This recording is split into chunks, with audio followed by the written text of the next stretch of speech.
Okay. Let me see if it's... Alright, it's recording. Anyways, what's up, everyone? It's the most extremist streamer ever, Extreme Cold Crazy, coming back with another video because I effed up on the other tier list video and it's a very small screen, so I am fixing it. And so it is like 10:41 p.m. and I should be asleep for school tomorrow because I am tired. It's been a long day and I have a lot of stuff to do. But without further ado, we're going to get back into this tier list. Agni. Also, sorry if it's like really big. Anyways, Agni. I will put him into A. He's a guy that you could fit on any team comp. He's not necessarily in a state where he's overperforming or underperforming. He's not like an insane hyper carry. He's not someone who can just carry the game by himself. He's just decent at almost everything, an all-around good character and a good pocket pick for mid. Amusin Cobb and B. By the way, how I rate this is SS is 100%. You will win, like 100% win rate. You will win if you have this god, and they're normally permabanned. Your S tiers or your top priority picks and bans. It's just your S pluses are like your first ups, like your first picks and bans, like the first 4. Or first 2 on your team, first 2 picks and bans on the enemy team. That's pretty much S pluses. S is basically your top picks and bans. A pluses are your above average, slightly under, like if the pick you want got banned, that you fall back onto A plus. A's are balanced gods. B pluses are the B's are niche picks. B pluses are like they're just a little bit underbalanced, but you'll pick them just to counter like a higher tier god, or you pick them for like a certain skill that they have and only they have.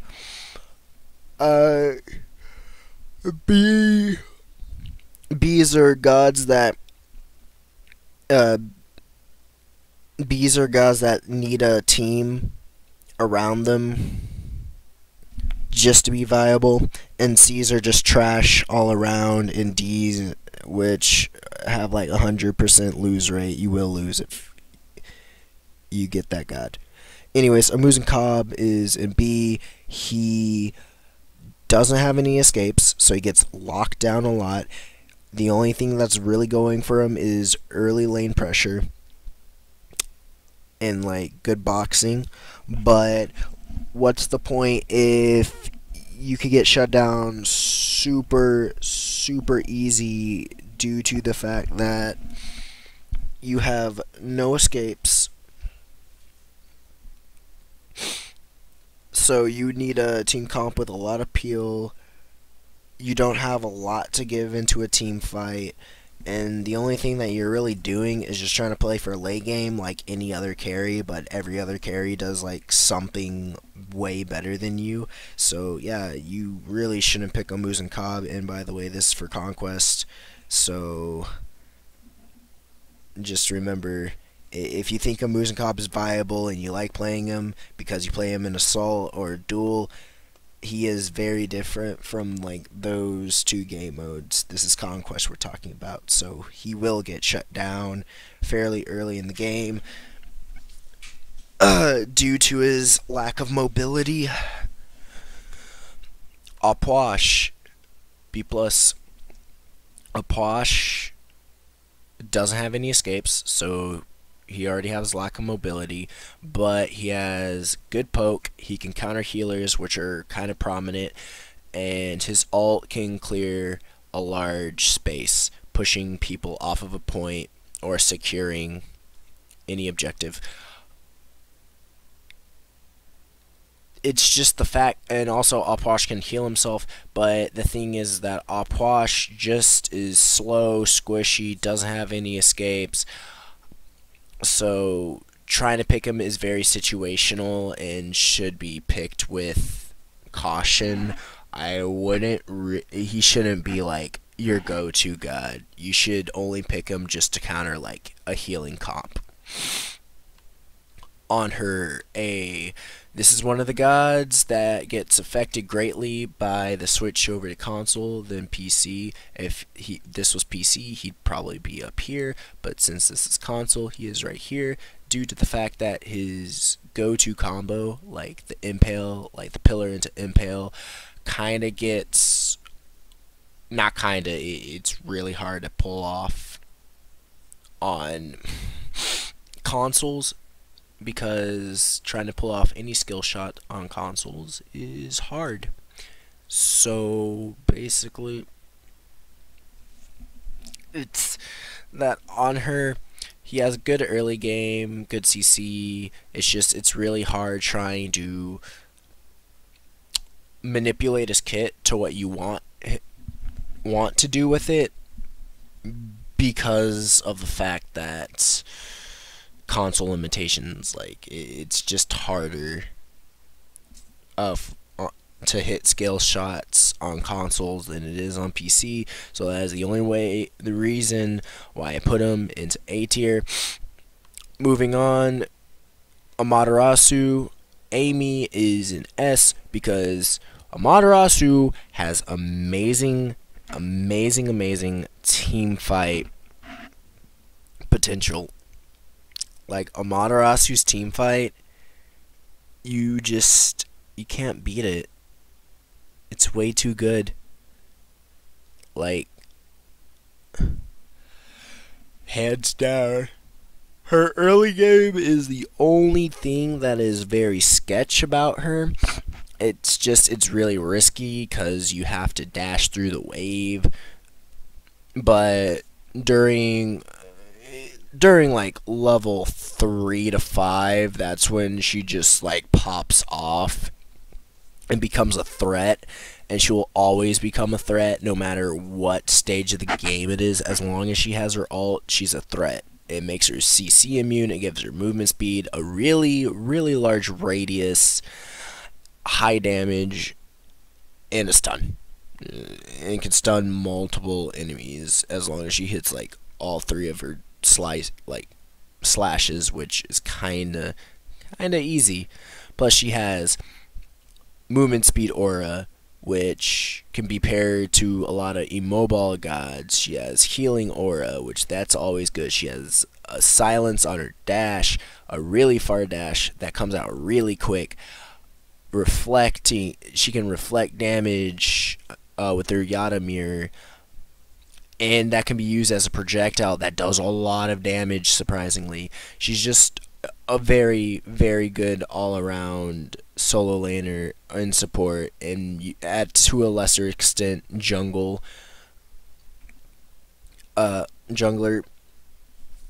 and she is just very potent on any team. Plus, since it's on console, it's harder for people to try to react to her ult fast enough. So yeah, that's why she's in this.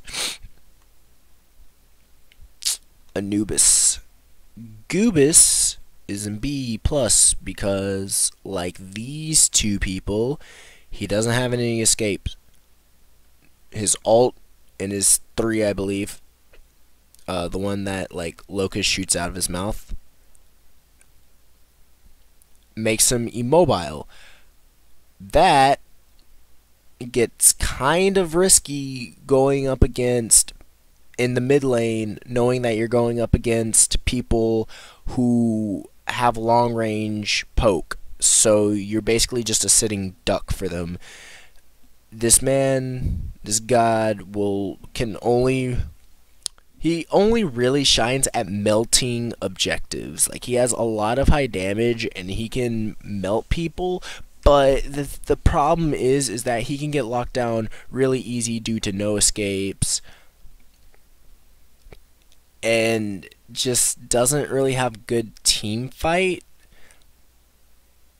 I mean, yeah, he can drop an ult and try to melt a person, but they just pop Sank or they just pop like Med, and then they just laugh at you because you're just not doing that well. Plus, this man cannot be played from like behind. If he's behind, that's it. That's a wrap. Anubis, like, goodbye. Like, you're just not making an impact in the game anymore. Ao Kwang. Ao Kwang. I remember in Season 3, Ao Kwang was, like, all the way up here in ranked, and to a lesser extent in the pro scenes, like, right here. Now, Season 4, he resides here in A because of the meta and how it's snowball meta, and a lot of the game relies on early pressure. Ao Kwang doesn't have an early pressure.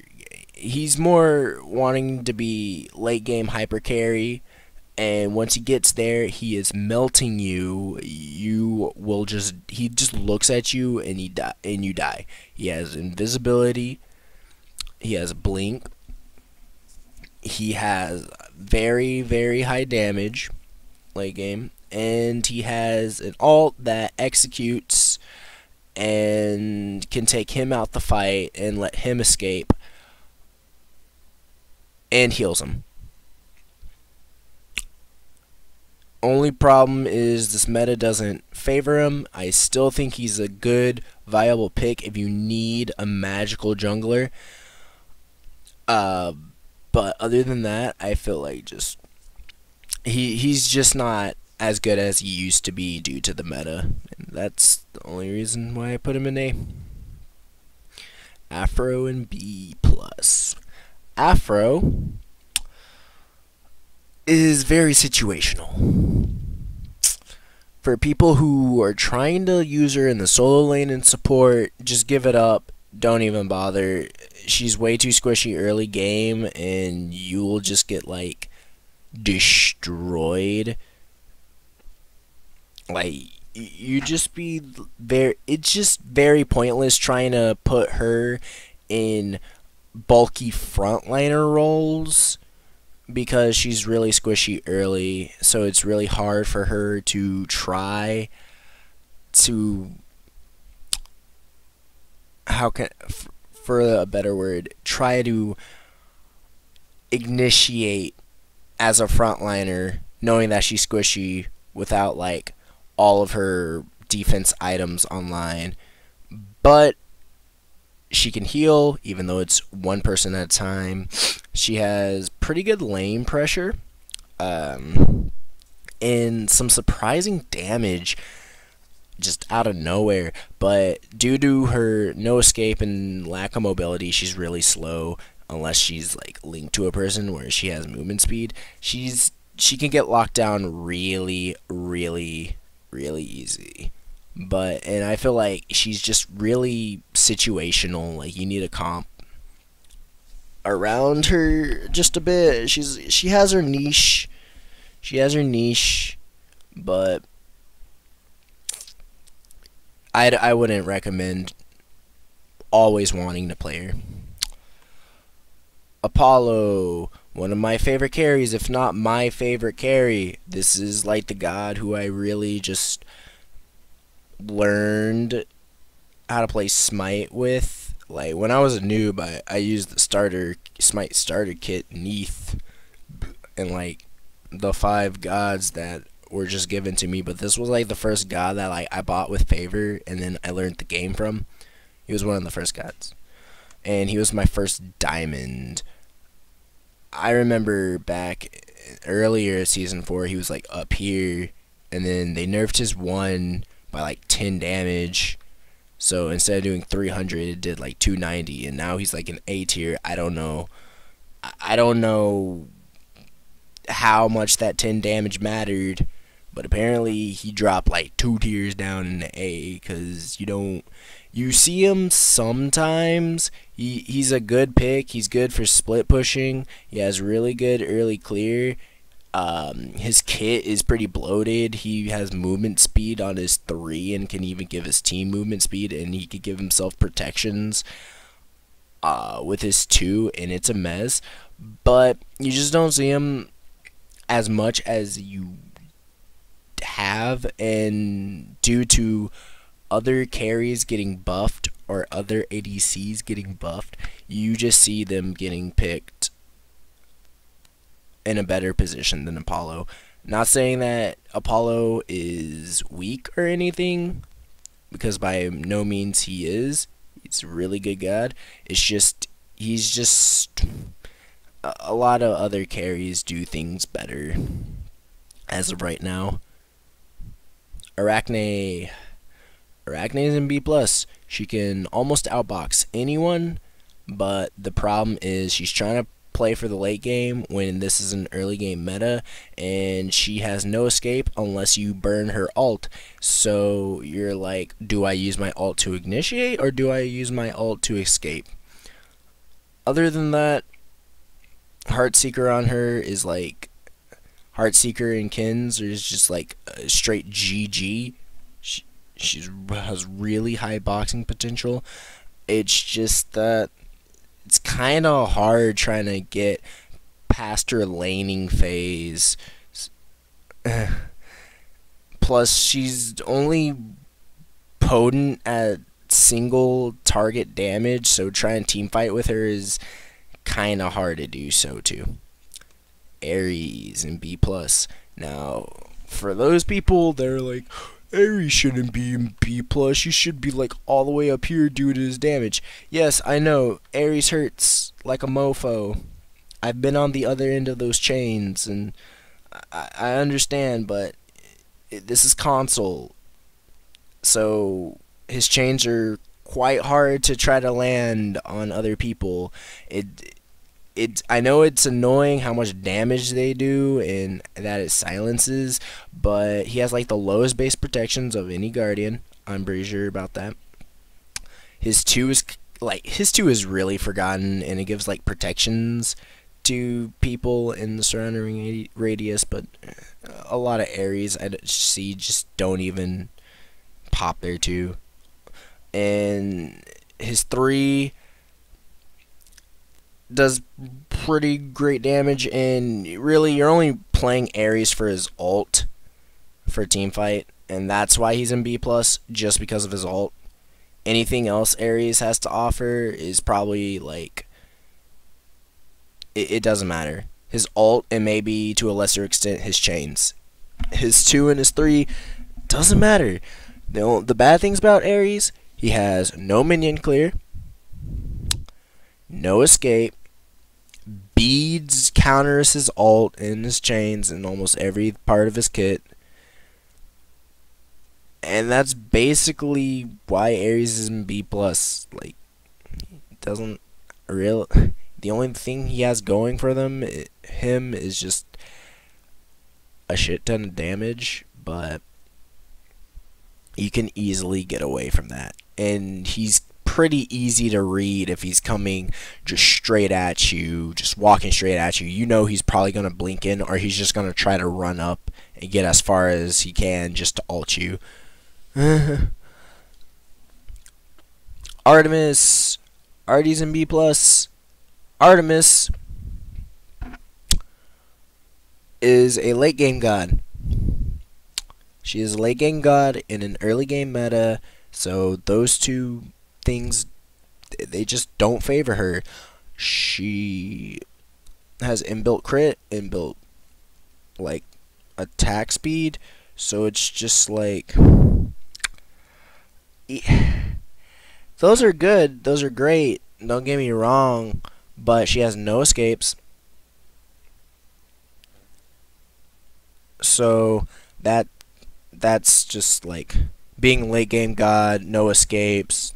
Like that's really hurting your early game a lot, and especially with Susanoo being high up in the meta, he just locks you down early. But I mean, late game, once you get in a late game, you just pop off and you start murdering people. You have a really good team fight ultimate that stuns people and makes you CC immune. That's always good, and that's why people play Artemis, is because of her ult. But that's all she really has going for her. She has fairly good amount of poke, but her early game clear is really crappy, so she can be set behind really easy and almost get outboxed early. So Athena, A plus. Athena, she can teleport anywhere she wants due to her ult. So she's like number 1 in rotations. She has a taunt, a really huge lengthy taunt, and a very, very long dash. Like a dash that covers a considerable amount of distance. Athena is, for a better word, annoying. She's so annoying trying to fight because she's always taunting you and then putting down the shield walls that does fairly decent damage during late game. Her only problems is that early game she doesn't really have the best clear. So until like you reach a certain point where you level up your 3 to where it's full clearing wave almost, or it's at least halving wave, and then your dash finishes up the rest. She can be played in solo, she can be played in support, and to a lesser extent, I haven't really seen Athena jungle a lot this meta, but I know that was a really potent thing last meta. But, or like last season in season 3. But the only problem I can really say about Athena is that all of her abilities are on a stupidly ridiculous high cooldown, which is good, but I feel like her kit is what shine, like her kit, her ability to rotate, which rotations are really good, especially even early game rotations. She's just very potent just due to her kit, and that's why she's an A plus. She's always a good pick. If you don't know which support to go, just pick Athena. Willix. Willix is an S because a lot of people ban Willix due to this meta favoring her, and once she gets ahead a little, she is going to keep that momentum. She's going to keep on being ahead. The only problem is that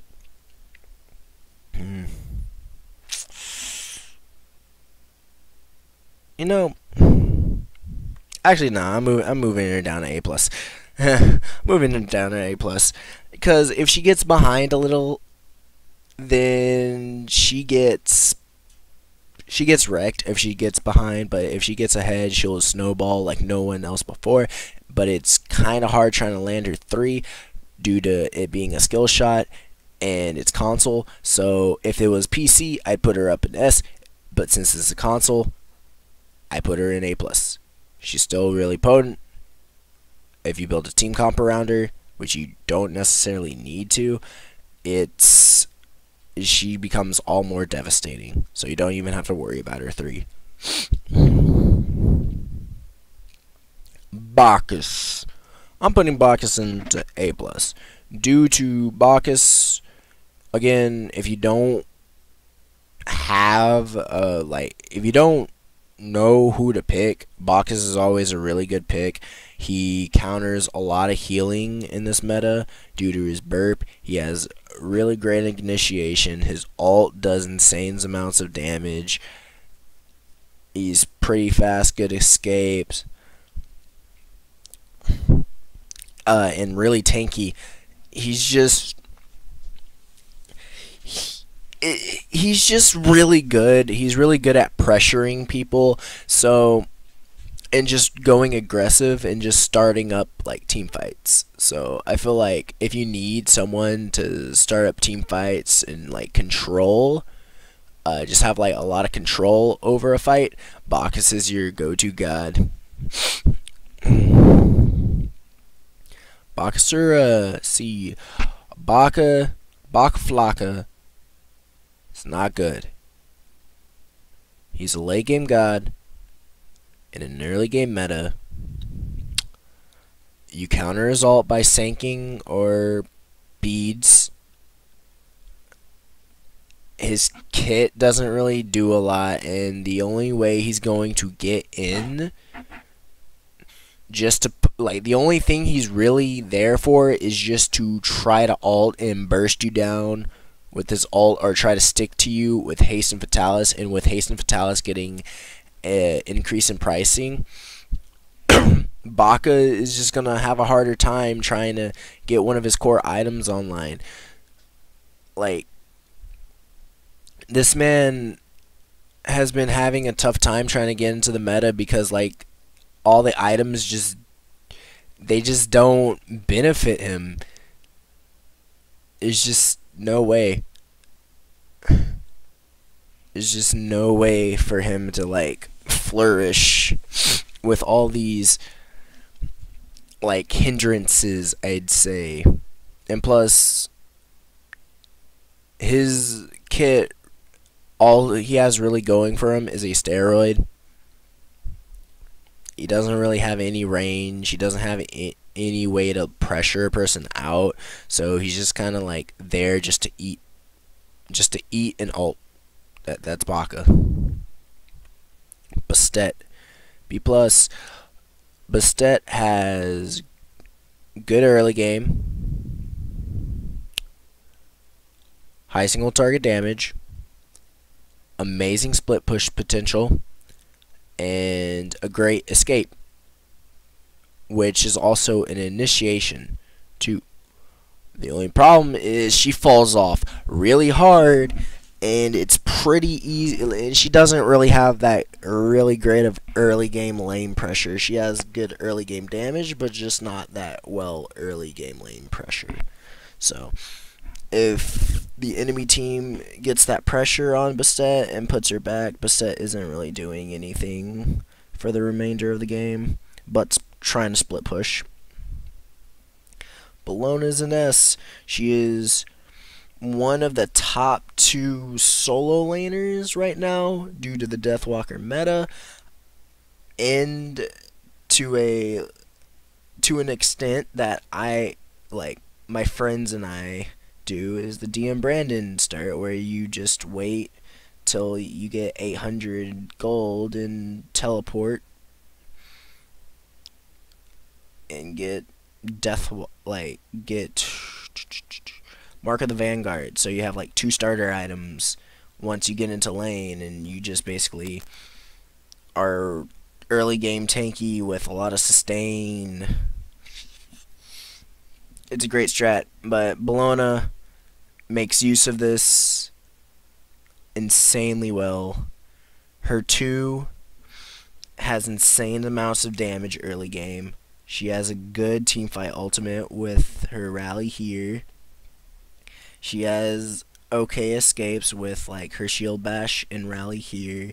She has a disarm. She has an absorb. She can heal due to her scourge every, like, 3rd hit. And she's just really good at teamfights. Like, she does everything really good. Like, no, good is an understatement. Really great. And she's just an amazing asset to your team. Cabrakan.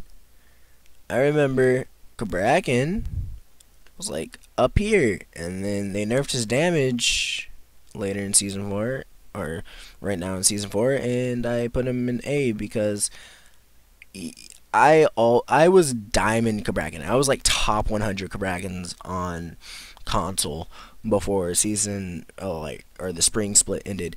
And I love jungling with Cabrakan. I did it in Season 3 too, is because, like, his damage just comes out of nowhere with a Soul Reaver proc. But now they nerfed his damage. He just doesn't have that jungle pressure. He just doesn't have that lane pressure like he used to. So he's just kind of more in a balanced spot. You can use his ult. His ult's really great. He's immune to slows, and he has a lot of stuns. And if he's ahead of a person, then yeah, he's doing a lot of damage. But his damage nerfs were really significant, so it keeps him from like being in these two spots and just being put in A. Camazotz in A. You don't really see a lot of Camazotz, but his 2 maxes out to like 420 damage, and for those who are like 420 damage, 420 damage, no pun intended, is like a lot of damage. That's how much released Susanoo was doing with his Storm Kata, and we all know that how powerful that was. He heals so much. He has a passive that heals, which got buffed to where he heals fast. Like, he just heals at the same speed in or out of combat. He heals off of his 2 or his 3. He has really good clear, but the only problem is he doesn't really have that he doesn't have reliable escape, and he's always having to pop his ult for an escape or for initiation. So it's all like he's an all-in character, but he hits like a truck though. I feel like he's a better solo laner than a jungler, but either way, he's pretty balanced. Now, first S+ character, Chronos. Thank God in patch 4.9, he's getting a nerf. A much-deserved nerf. But this man, for 4.8, and for like the patches before, ever since he was released, was bull crap. This man is way too powerful. His 1 is bloated. He has inbuilt lifesteal. Bonus 20% on his scaling, like his auto attack scaling due to summer heat. He has protection shred because of his fall. He has inbuilt slows. He has his 2 is so brain dead. You just don't even need to aim, and it has really good early game pressure, and he has one of the best dashes in the game that comes out really fast and decreases in cooldown per tick and does a lot of damage. And then on top of that, his ult is a 2-second disarm in silence, which can affect a team fight. I have seen it push, like, 2 seconds doesn't seem like a lot, but it's a lot. Especially when you're late game and you can just melt through the Titan with like your other team. You just put a Chronos ult down on people surrounding the Titan and push them away, and that will give you enough time to like win the game. Like, that ult in team fights is pretty crucial. And that's why he's one of the, if not the top hunter right now, and is always being banned. Chalk.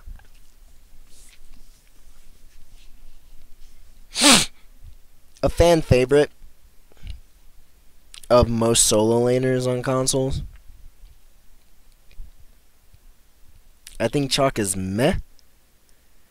Like, the motto of Chalk is win lane, lose game.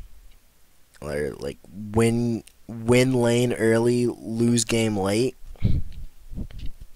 Because that's really how this god acts. Like, he's really good in laning phase. He has sustain. He has really good clear. But this man doesn't. He can't really fight in a team fight unless he has his ult up. His ult is the only thing he has going for him in a team fight. I mean, he can lay down a slow, but that's just about it. He doesn't really do that much, and especially during late game, his damage falls off pretty hard, and his ult is basically only there just to silence people, not even just to do damage. Chunga. Where are you going, Chunga? S+. Chunga is, along with Chronos, is one of the top 4 to 5 bans because of her early game damage, her low cooldowns, her ability to buy any item wherever she is on the map, and just how easy she is. She has inbuilt purification and immunities, and it's just like, why? And healing, which equally does damage. So she can be healing and doing damage to you at the same time, helping her teammates out. Her every single move that she uses increases her movement speed. So it's not like yeah, she doesn't have a dash, but she has some form of escapes due to having her Moonlight Waltz. I'm pretty sure that is. Give her movement speed, immunities, and propels her forward a bit, and then every single other ability gives her movement speed. So, you know, she gotta go fast. Plus, her ult is so easy to land. It's like an ult that's 3 times larger than her player model, and it counts as a skill shot, and it does, even though it really takes no skill to land. And it does a crap ton of damage in its stuns. It can stun multiple people. So she's really good in team fights. Really good. She has really good heals. She almost just doesn't die. It's just low cooldowns. Just almost a perfect god. It's crazy. Chiron. Chiron's in B+. An underrated fact about Chiron is that he heals, even though he's not used for a healer. You don't really pay attention to his heals. It's still there. The problem is that his early game clear is really crap. His clear in general is pretty crap, but he has pretty good poke and a knockback on his dash, which is pretty lengthy. He can snipe people with his ult. But I feel like he's not as good as he's just not as good as the other hunters. Not having good clear is a very, very bad thing. It's almost a detriment to the team, just not having good clear. So that's a really huge thing that hinders him, but he has really good poke and sustain, which if you can make a team comp around his really bad clear, like say you put him with Kumba, he turns into okay. He's pretty okay, but other than that, there are a lot of better picks than him. So, Chronos, ever since the Hasten Fatalis nerf, like, ever since his Hasten Fatalis got removed, and then Hasten Fatalis is more expensive, and he's just crap. He's trying to fight. He doesn't have any early game. He's trying to fight to the late game in an early game meta. So he's having trouble trying to get to it. He doesn't really do a lot in team fights, and he doesn't have any access to like immediate escape. All he can really do is increase his movement speed, but at the same time, he doesn't really have, his base movement speed isn't really that great, so he can get locked down pretty hardcore.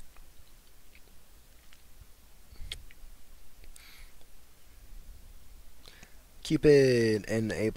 This man has a fairly good dash that gives movement speed.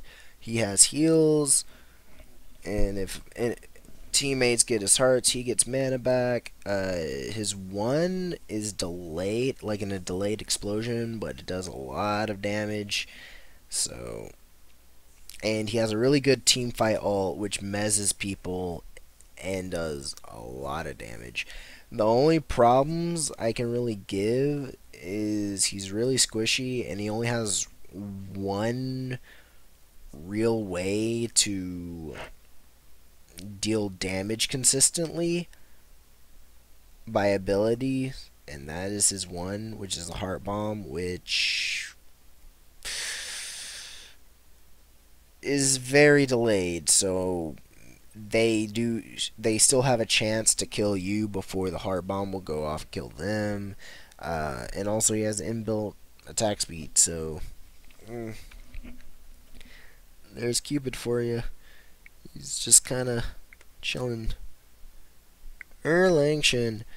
Okay, so where to begin? I feel like Erlang was in a better spot last year in season 3, but in season 4 he's just kind of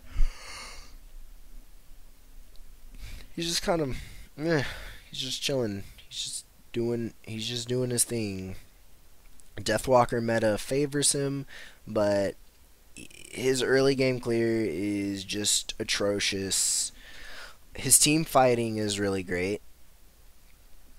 He has high attack speed, so he can box along with his like bonus damage on his one. So he can box really well. He has a great team fight. It's just his clear. The clear for early game is just really, really bad, and that's kind of what hinders him a lot. Other than that, he has really good CC, but since this is console and not PC, his 2 is going to be harder to confirm the root. But other than that, with all that being said, Erlang is still in a fairly balanced position, and I can't wait for his buffs in the next patch. Fafnir, A+. Now, Fafnir, it's kind of weird with Fafnir, because I'm saying a lot of like, oh, skill shots are really hard in console. And they are. And that's a lot, and that brings down a lot of people. But with Fafnir, he has the way just to get in close and just stuff a person at point blank range with his one. He has a disarm on his leap, a really long leap. It can go through walls. A really strong stun that does a lot of damage with his one. That has a fairly large hitbox, or moderately good size hitbox. He can control a team fight by his ult and just pressure the other team to like get back. He has really high early game damage. He has about 7 abilities when you include his dragon, and he can heal himself no matter who he puts his coerce buff on. But if you put the buff on like a Chronos, then that man is like, that man's arm is just, it's a machine. It shoots so fast. But for all those reasons, I feel like Fafnir is just really good, and there's no downside picking him. I guess the only problem with Fafnir is that you're kind of required to get good at landing your hammer throw. But if you get good at landing your hammer throw, then you're golden. You're very potent. It's like, there's just not much to say about Fafnir other than try your best to land your one. And also, he has very long cooldown, so I mean, that's what keeps him out of S, and he just stays an A+. But really good team fight. Really good damage. Fenrir.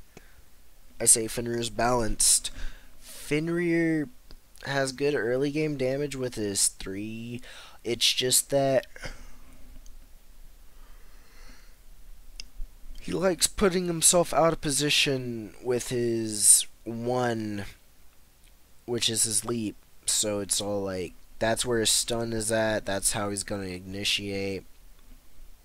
Too bad he's trying to waste his escape trying to get like in, but he's gonna have a hard time trying to get out due to people having faster movement speed.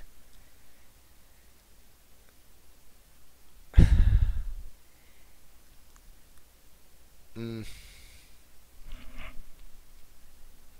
Other than that, his ult is really good at trying to like pull someone out, so it's good for singling, but he doesn't have great lane pressure, early game lane pressure, because his clear is pretty garbage. So I guess that's a really big reason why he's just Freya in a Freya as like Ao Kuang will melt you during late game. Problem is, she doesn't really have access to immediate escape unless you burn your ult, but on the bonus side, or on the slightly plus side, she has a lot of control with her banish, so she has a lot of team fight and singling out, like team fight capabilities by singling out targets and stuff, and trying to peel targets for people. And the only problems really with her is just trying to get around her early game, or uh, trying to last through early to mid game, trying to get to late game to like just annihilate the enemy team. Ganesh is new, so he can't be played. So moving on. Geb. No, he is not a C tier character. He is an A. Geb doesn't really have great early clear. His ult isn't really meant for killing, but it's a good team fight ult because it roots or stuns, whatever it does. He has really high movement speed due to his one rolling as rock, and his shields late game are very potent and can save lives in a team fight. The only problem is trying to like really get the hang of knowing when and where to put his shields down on your teammate. It has a lot to do with timing, and if you can get the timing down with the shields, then he's really good. Guan Yu is, if you need a healer, Guan is there, but he doesn't really give the best heals. He's just kind of meh right now. He has good team fight ult. He has an okay early game. Kind of falls off late game.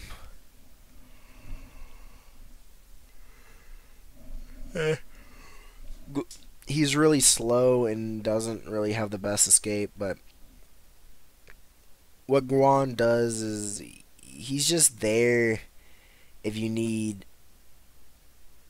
if let's say like all the other healers that you want got taken out, Guan is still like a really safe pick. He's just a really safe pocket pick, and you can't really go wrong with Guan. Hades, all the way up in S. This man's buffs are insane. Like, you see a lot of Hades because his escape is on a very low cooldown, so he's always like dashing in and ulting and just shredding people, and then after his ult's done, he just dashes out so you can't catch up to him. He has really high sustain with that ground pound that also heals his other team a fair amount. He can silence. He does a lot of damage due to his buffs. Thank God he's getting nerfed in 4.9. And that's really why Hades is just so good. He has a great team fight ult. He he has a great escape, initiation. He can be played in the solo. He can be played in mid. He can be played. So he's just really potent due to his versatility. Hey boy. Hey boy is bleed plus. Bois is playing for the late game in an early game meta, so he can literally like just two-shot people. The only thing really going for him is stupid, ridiculously high amounts of damage and poke, but he can get locked down really easy. He has no escapes. He's stupidly squishy. Like a gust of wind, like half healths him. So that's why I feel like Poseidon isn't. Wait, did I just say Poseidon? No, not Poseidon. But that's why I feel like Habois isn't like just amazing. He doesn't really have that great of escape, and I mean he has the carpet that's good for team movement speed, but it's not enough to justify him into A. So he gets picked on the low, but as a jungle, but he's not safe. It's really risky. And Hell is C because Hell is trash. She has no escapes. She's pretty slow. She can't heal or fight at the same time. You have to like swap between one or the other. Her heals have a skill shot involved to them, and they're like, if you can't land your skill shots, and especially in console where it's harder, you're not healing anyone. The only good thing she has is a cleanse, but I mean, Chiron has a cleanse, so the point of Hell just being used is just terrible. Like, she's not good. There's God, like, her kit isn't very good, and if you want slows, you can pick up a Nemesis. There are gods that do her job hell of a lot better. She's not viable. She's pretty mana hungry during early game, and her heals are like probably the worst heals in the game. So that's why you should never ever pick Hell. Hercules is an A+. This man is almost unkillable during late game. He has the highest base damage in scaling, physical ultimate. He has a knock-up, which can displace teammates. He has high damage due to his passive, and mitigate wounds. It's just, God. He just has high damage, almost unkillable during late game, and really good amounts of CC. So, if the only thing that really keeps him from S, like he was in earlier this meta, is that Deathwalker is a very potent thing, and Hercules doesn't really benefit from Deathwalker all too much. So, oh well, still really viable and really good. So, ho Jesus, ho ye. If you can learn how to land his bounces, he is one of the best carries in the game. It's really hard knowing you're on console, and even on PC he's hard. He's probably the highest skill. He has the highest skill ceiling of any god in SMITE, and trying to master him will take some time.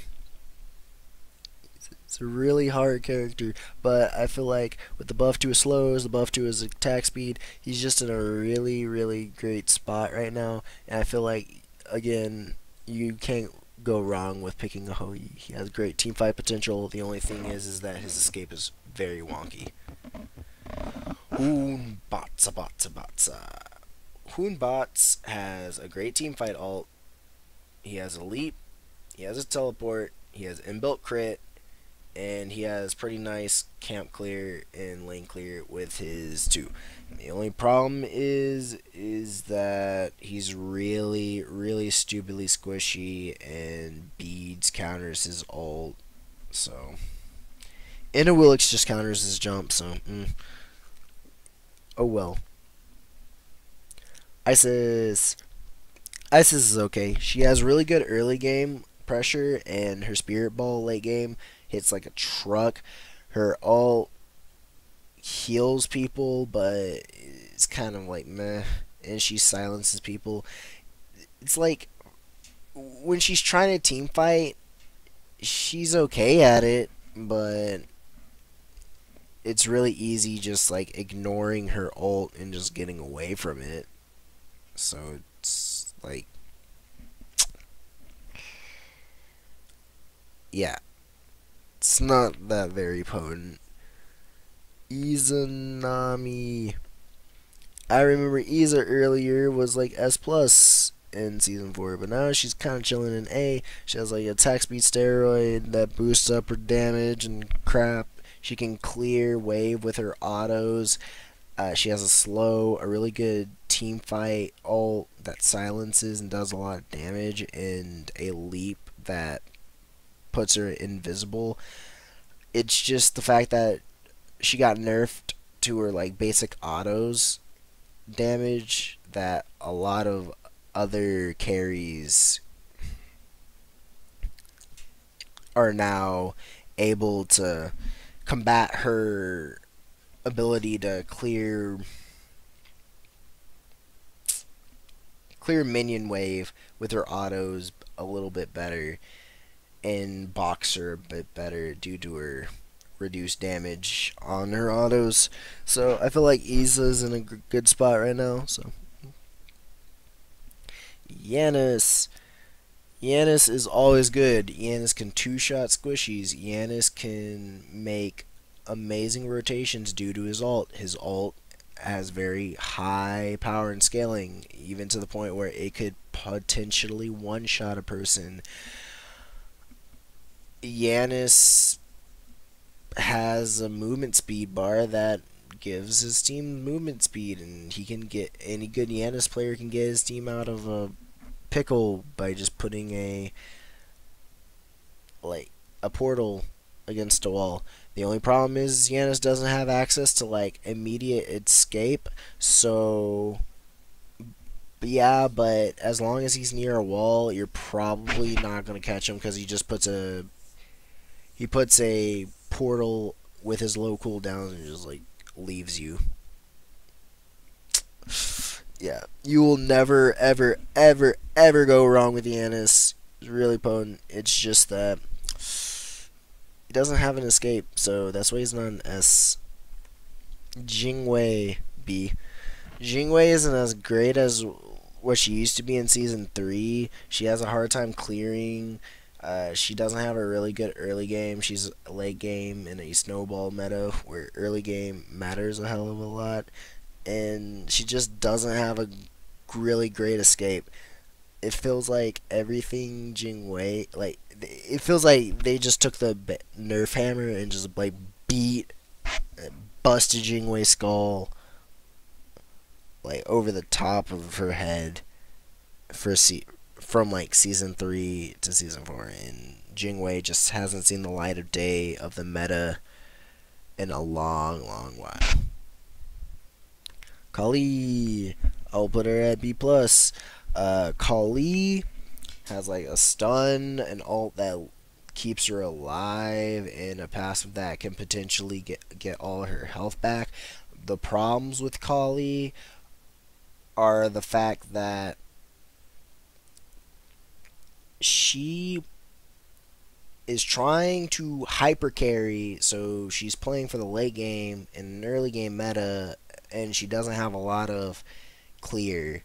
Like, she doesn't have a lot of lane pressure, early game lane pressure, or just clear in that matter. So that's what kind of sets her low, so she can easily fall behind if the enemy team knows what they're doing around her.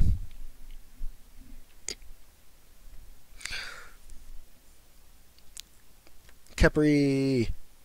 Khepri is one of the highly contested guardians. His ult, like Khepri has seen so many nerfs, but he's still in S because of his ult. His ult is great, but besides his ult, he can grab people, which is also his dash for to pull them out of position or keep them in a place. Like a Hou-Yi ultimate, he pairs up greatly with Hou-Yi. He has long range root, which can lock down people who are running away, and he has nice lane pressure, which with his like clear, which also gives protections, I believe, to his teammates. So he's a really good support. His ult is basically what puts him in us, but his kid's great too. Kukulkan. All he's really good for is laying down a tornado mid lane and just kind of like chill or rotate out. That's all he's used for. He has the slowest movement speed in the game. He has a movement speed buff, but it really doesn't matter because he could still get locked down really easy and get farmed. His ult hits like a truck, but that's if you can hit his ult, which again, it's console. It's gonna be harder to hit the ult than on PC, so that's why Kukulkan is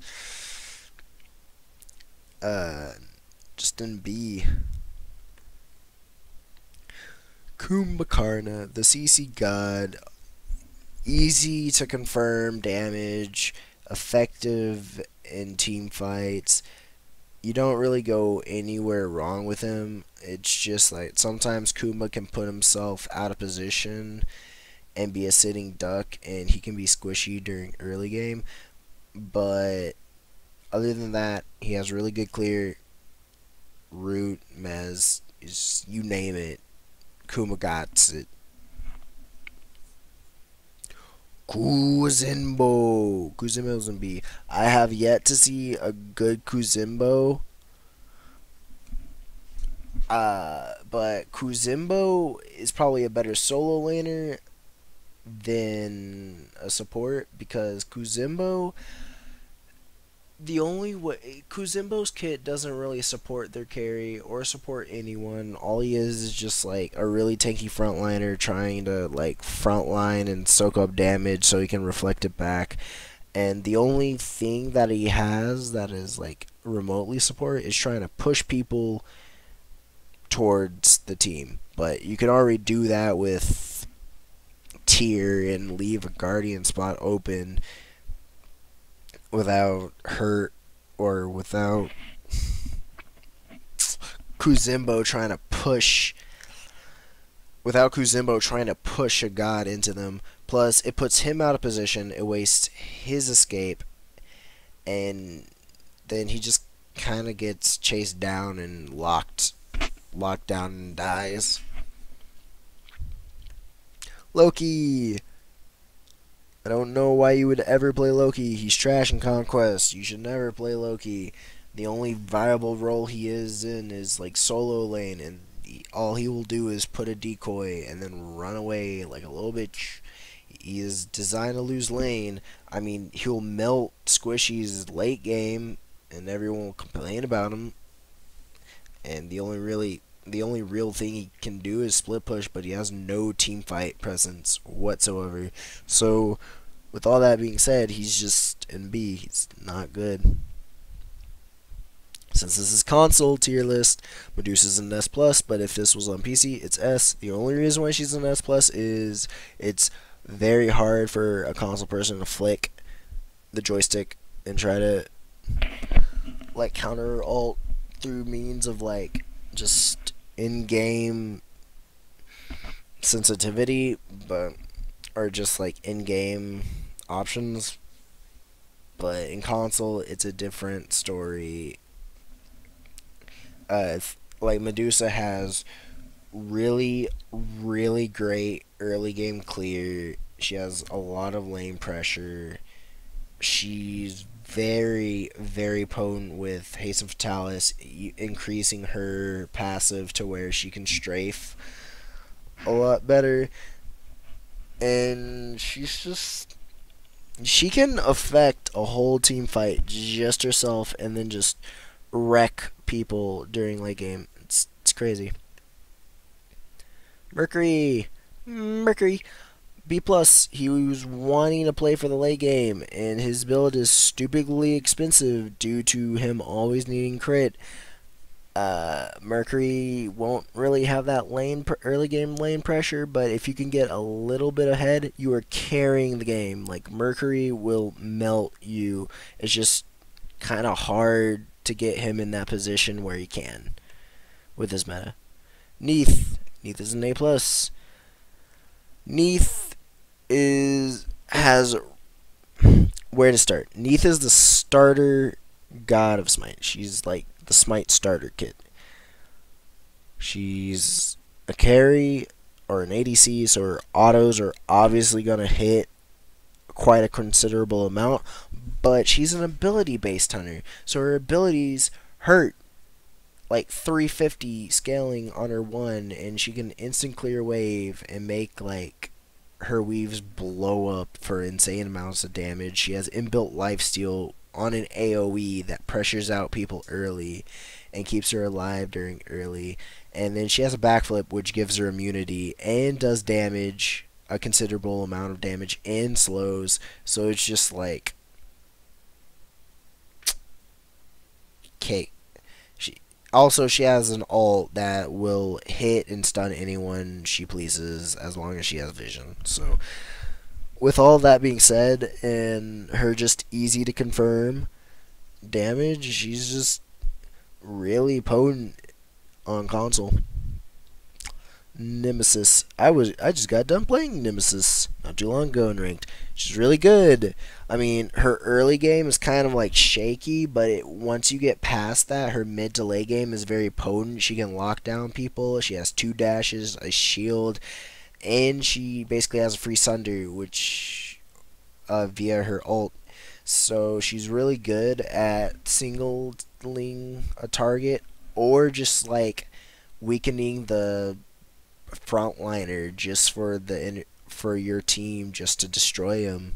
So she's like a wall breaker in a sense. Really powerful, really potent. You can never go wrong. Neja A. Neja doesn't have any escapes, but he got a buff to his ring toss, which that extra ring bounce matters a lot. And he does a lot of damage during late game, but the problem is, 1, trying to play for late game, and 2, lack of escapes, and 3, it's on consoles, so trying to hit the sash is going to be fairly harder than it is on PC, and that's why Neja is an A. Nike is an A. Her passive, really good. Her ult almost makes her unkillable. She has a leap, that's a knockup, and she has really good clear. The only problem is her early game pressure is kind of abysmal, especially when you have Deathwalker build, so people are building Death's Toll with Mark of the Vanguard if they're doing the DMB Brandon start, which I do. So it gets pretty hard for Nike during early game, but her passive is what keeps her an A, and her ult, that's what keeps her an A tier. Nox, really good team fight. Ult hurts, really good dash. You can make some crazy combos with her dashing inside people, like exploding on an Athena ult, or taking a ride with Apollo in the air. But other than that, her 1 is going to be pretty hard to hit. But if you can land your 1, no one's getting away, and just so annoying. That's Nox. Nua is in B plus. I normally would put Nua in A, but Nua, all she's really good for is trying to push lanes with her clay minions, exploding them, turning semi-invisible, but everyone knows where you are, and like ulting, doing a tickle ult, or trying to steal like people's kills with it. Other than that, she has no escape, and she's pretty slow, so she can get locked down fairly easily. Odin! Odin's an A. He has really good early game and lane pressure. She has shields, slows, but even then, his damage falls off, and if you get ahead of him, he's just, well, even if you get ahead of him, there's one thing that keeps him an A, and that is his cage. He will always have a presence, even if he's like level 5 and the enemy team is level 20, which, one, I don't know how that's possible. You should probably just leave the game if that happened. But Odin will always have a purpose in the game, and that is to drop a cage, and that's it. Odin, or Osiris, Osisai, he is an S. Along with Bellona, top 2 solo laners, Deathwalker meta favors them, and Osiris will box you out of your mind. Posisai, another S tier god. He has easy to confirm damage. He has a cripple, a slow, stupid high amounts of damage, and he's really, really fast. It makes playing him on Xbox really easy, because you just like, since people, they don't have that much time to react due to playing on controllers other than playing on mouse and keyboard, it makes Poseidon's ult like almost always land in the center. It's crazy. Plus Poseidon's really good in team fights, and he's just one of the best mid laners right now. Raw's A+. Raw has the best heals in the game. He has really high damage. He has really great movement speed due to his passive. The only problem with Raw is that trying to land his damaging abilities is a hassle, and it's really hard. But when you do, he is a force to be reckoned with. Raijin. Oh, Raijin. Your nerfs really just kind of killed you. I remember when Raijin was like the top mid laner, because he could like one-shot anyone he pleases, but the problems with Raijin after they nerfed his damage, just they're just too much. Raijin has to try to try to teleport just to do the maximum amount of damage, which puts him out of position and causes him to die because he's squishy.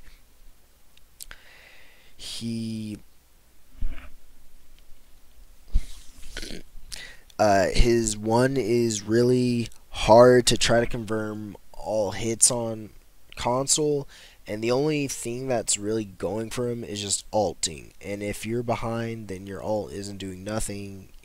You're just kind of like, okay. Plus he's really slow and squishy, so I wouldn't recommend using Raijin. Rom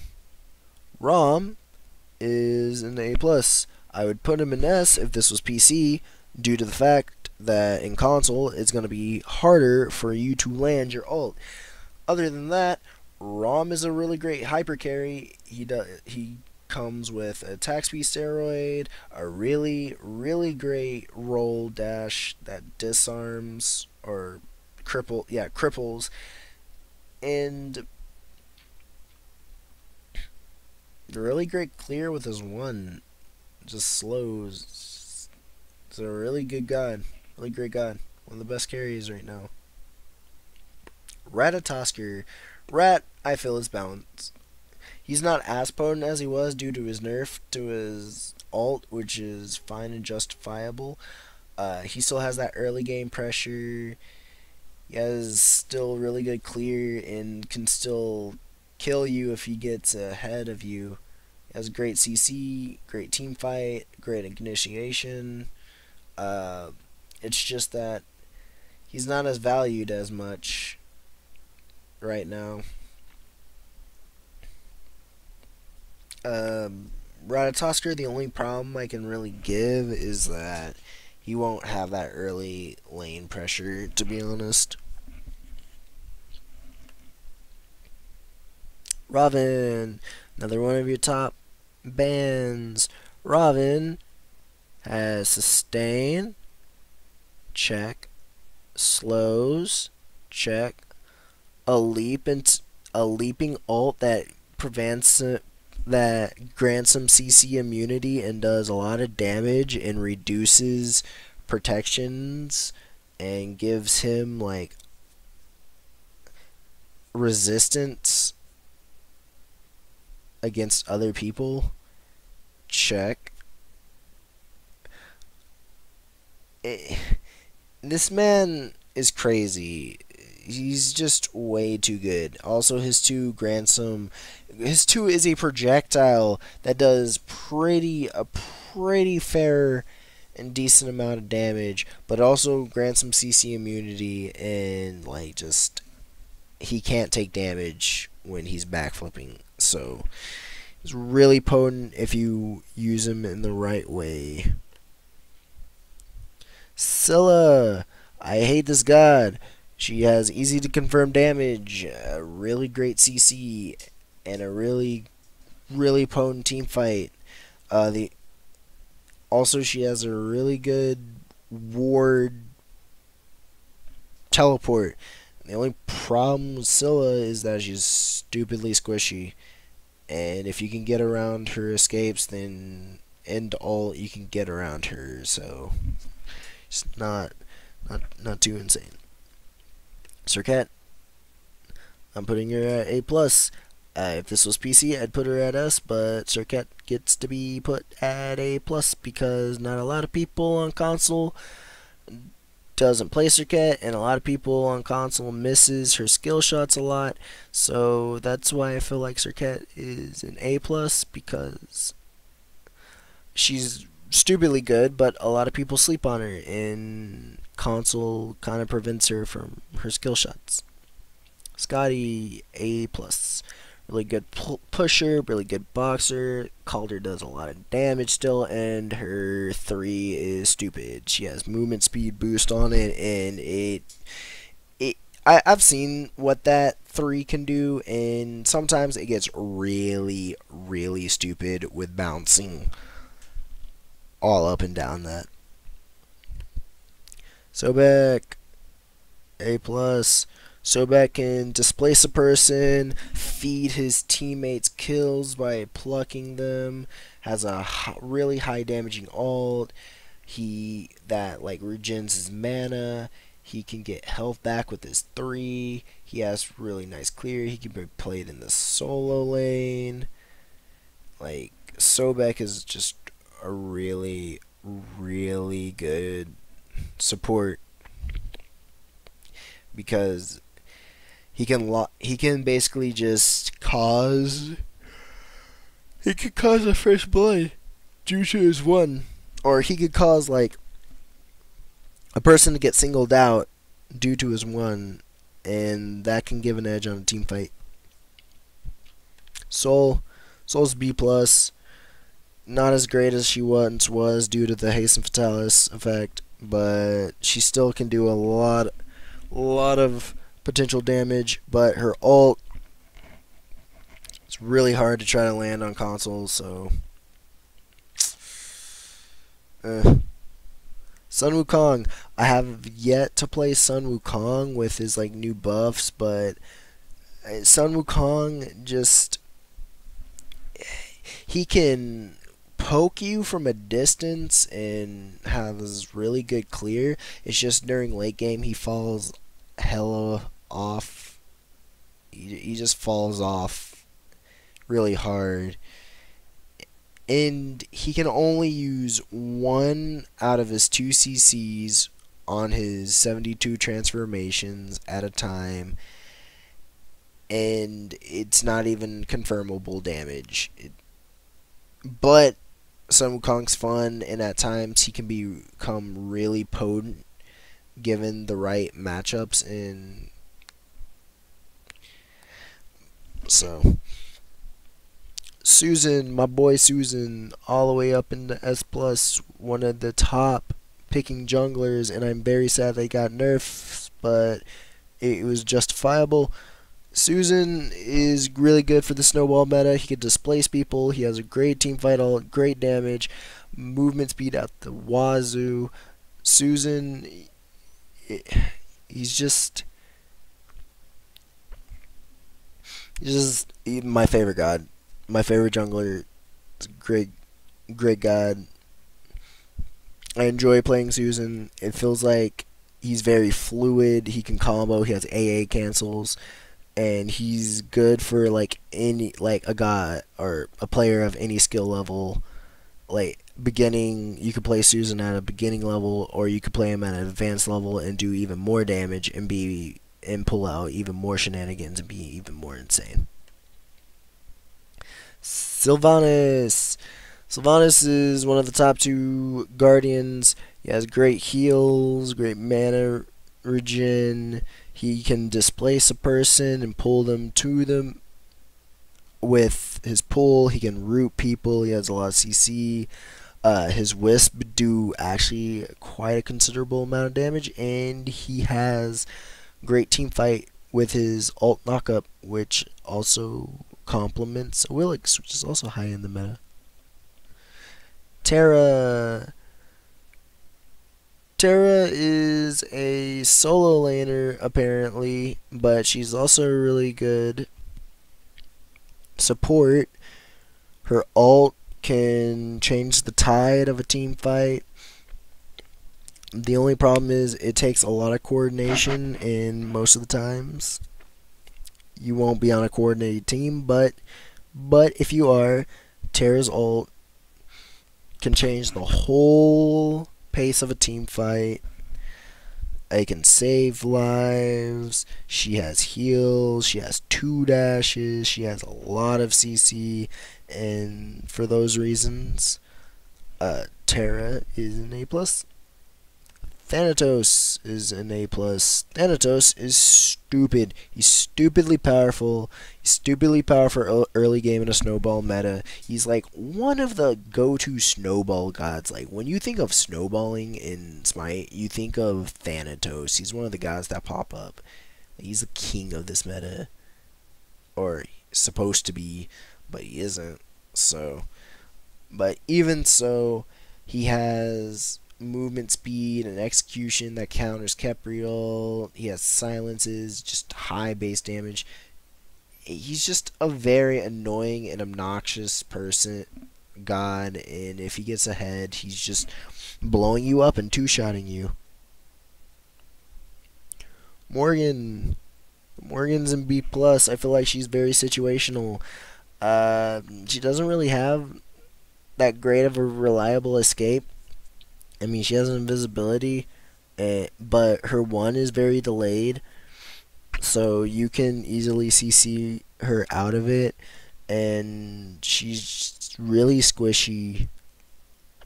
So I feel like she's very situational. I haven't really seen her being used on consoles all that much to a very great degree, so that's why my standing is right there. Thor, A+. If this was PC, I'd put him as S, because there hasn't been once that Thor has probably dropped out of top 5 jungler spots. Thor is always potent. It's just that in console, it's really hard trying to land his ult and his double tap, while in PC, it's easier, like significantly easier, but Thor still brings that damage. Thor brings the wall CC. Thor brings just annoyingness still. So he's still really potent, really good. Still one of the higher performing jungler is too bad he doesn't get any nerfs too, so he's like always good. Thoth will be an S. He is one of the more contested mid laners next to like Poseidon and Hades. He can basically snipe you from long range. He can like zone you out from long range, and he hurts. He has a great dash that can be used for an escape or initiation. He's great in team fights due to his ult.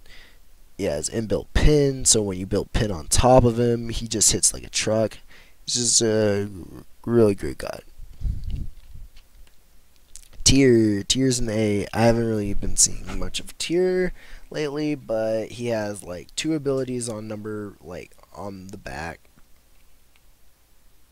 He has an ult that lets him be CC immune in leaps, crashing down, doing considerable amounts of damage. He can displace people with his fearless. He can heal. He has like 3 escapes. Man's pretty crazy, but in this Deathwalker meta, he's just not really being picked up all too often. Ullr isn't bad, but console makes trying to play Ullr significantly harder. So late game Ullr that can maybe one-shot a person with the Ullr combo won't do as well unless on console than he would on PC, and that is why Ullr is on A in console. Vamana is just a pocket pick solo laner. He just kind of chills in lane and does his thing. He doesn't really win or lose. He's just kind of like there and he's just being there. He doesn't do anything amazing. Vulcan, I put Vulcan in A+, but if it was PC, I'd put Vulcan in A. Reason being is because I feel like his turrets,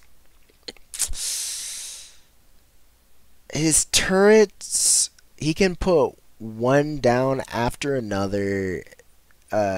His meatballs, if you land his meatballs, people won't have enough time to react, and same thing with his ult. They won't have enough time to react due to console and how it's just designed to where it's harder to react with a controller, a gamepad controller, than keyboard and mouse. So that's why I put Vulcan up here. He has very high damage, really great control, and is just a very annoying piece of crap. Shiva Lanka. Shib is in B. Shib is a very late gaming god, and like any carry, he can like hyper carry the crap out of the game, but he doesn't have any clear. I mean, yeah, he might have inbuilt purification, but he doesn't have any clear, and the only way he's gonna try to outbox a person is if he can get early game kills, trying to up his passive. So you're not even guaranteed for that. And with those reasons, and with people like taking your kills, like last hitting your kills, and you won't even get your passive like that, you're just kind of like gonna be stuck in a bad position with Shib. Jing Tian. I am putting Jing Tian in A+. If this was like PC, I put Jing Tian in A. But the only reason why I put Jing Tian in A+ is because Jing Tian has fairly decent high damage for a guardian. He can be played in support. He can be played in solo. He has a lot of CC and a really good teamfight ult, which, again, since it's on console, makes players have a harder time to react than they could on PC. And those are the reasons why. Also, he has like 2 leaps. So those are the reasons why Jing Tian is an A+ and not an A on console. Yamir is an A. He has great damage, great control, can wall off people. He has like the highest damaging ult in the game and a lot of CC. The only problem is that he's really slow, no escape, and can be just punished if he's out of place. Zeus is A plus. Zeus is a. This is awkward because I can put him. Yeah, for the benefit of the doubt, I'm gonna put Zeus in A plus because I've seen some pretty good Zeuses. But the only problem with Zeus is that he again doesn't have any. He's very slow and has no escapes, but he compensates it with a lot of early game clear, a lot of great zoning, so he can like stand under tower. And if you try to rush him, he just drops his ult on himself and then just bursts you down with his ult, and he'll still like be alive. I've seen it happen today, and he was like on 1 HP because he dropped his ult, but he managed to kill the person before they killed him. And last but not least, Zhang Kui. After his buffs, I feel like Zhang Kui moved out of this B plus area to a more balanced state where he can help the team with his ult, and he's just not as bad. Anyways, with all that, that will conclude the tier list. If you have any other opinions, feel free to like DM me or like talk to me on Twitter or on YouTube.